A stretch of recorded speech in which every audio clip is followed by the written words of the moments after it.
अस्सलाम वालेकुम दोस्तों, कैसे हैं दोस्तों। डेटा कम्युनिकेशन की एक नई वीडियो में मैं आप सब लोगों को खुशामदीद करता हूं। तो दोस्तों, आज की वीडियो हमारी एक शॉर्ट वीडियो होगी, क्योंकि इसमें हम कुछ ज़्यादा कवर नहीं करेंगे, क्योंकि इस वीडियो को मैंने फर्दर 3 वीडियोज़ में स्प्लिट कर दी है। ठीक है, तो आज हमारी वीडियो का टॉपिक है नेटवर्क परफॉर्मेंस। ठीक है, इस पर मैं पहले भी काफ़ी सारी बात कर चुका हूँ, तो आज मैं इस पर शॉर्ट सी बात करूँगा। नेटवर्क परफॉर्मेंस से मुराद ये है कि इससे पहले हम डेटा कम्युनिकेशन या डेटा ट्रांसमिशन पर बात करते हैं, डेटा ट्रांसमिशन के कैरेक्टरिस्टिक्स सारा कुछ करते हैं। लेकिन आज हम नेटवर्क की परफॉर्मेंस पर बात करें, तो नेटवर्क की परफॉर्मेंस को किस तरीके से जज किया जाता है, वो तो कुछ फैक्टर्स हैं, की फैक्टर्स हैं, जिन पर अभी मैं थोड़ी सी बात कर लेता हूँ।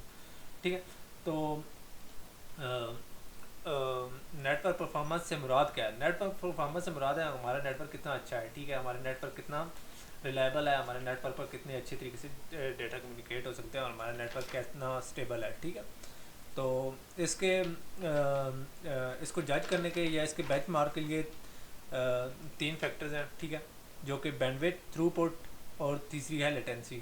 ठीक है, कि इसकी बैंडविड्थ कितनी है, इसकी थ्रूपुट कितनी है, और इसमें डिले या लेटेंसी कितनी है। ठीक है, तो इन पर मैं इंशाल्लाह नेक्स्ट वीडियोस में थोड़ी सी बात करूँगा। ठीक है, तो इंशाल्लाह अगली वीडियोस में मैं बैंडविड्थ, थ्रूपुट और लेटेंसी पर बात करूँगा। बहरहाल इन शॉर्ट, नेटवर्क परफॉर्मेंस से मुराद है कि हमारा नेटवर्क कितना अच्छा परफॉर्म कर रहा है और हमारा नेटवर्क कितना अच्छा है। ठीक है, तो इंशाल्लाह नेक्स्ट वीडियो में मिलते हैं। ठीक है, तो बगैर कोई टाइम जाएगी या नेक्स्ट वीडियो में मैं इस वीडियो को कंक्लूड करता हूँ। नेक्स्ट वीडियो में मिलते हैं। अल्लाह हाफ़िज़।